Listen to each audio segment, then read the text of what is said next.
Suspected car burglar on the run for hours today, arrested just a short time ago by police in Daphne. Yeah, they spend much of the day searching historic Malbis and surrounding areas after getting calls that vehicles have been broken into, guns stolen.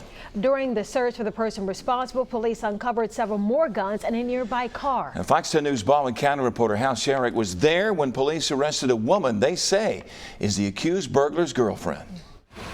It was nearly 2 o'clock when police brought in their car theft suspect for booking. 27-year-old Chance Crossett of Sheffield, Alabama, was found walking along St. Barbara Street in historic Malbis this afternoon.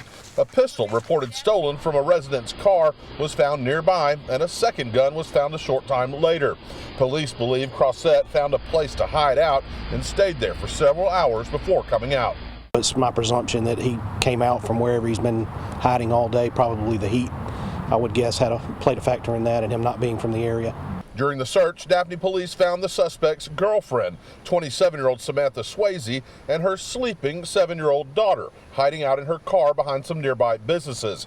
In the trunk, investigators say they found 7 handguns, at least 2 confirmed stolen from unlocked cars in Orange Beach and Crestview.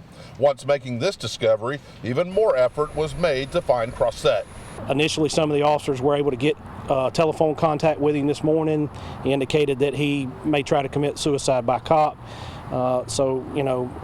Him being armed and not from the area made this potentially more dangerous than otherwise would have been. Daphne and Spanish Fort police canvassed neighborhoods and businesses on both sides of Interstate 10 after reports came in from people who thought they'd seen the suspect.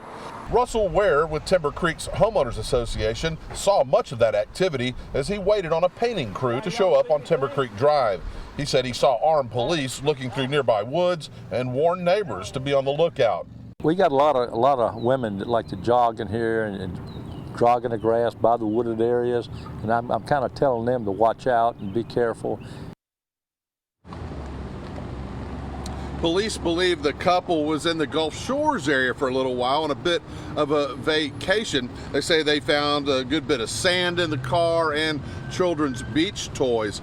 So now Swayze faces 2 counts of receiving stolen property and endangering the welfare of a child. Police say that they're still putting the list of charges together against Crossett. Reporting DHR is now trying to find out who should take custody of that young girl. Reporting live in Malbis, Hal Sherrick, Fox 10 News.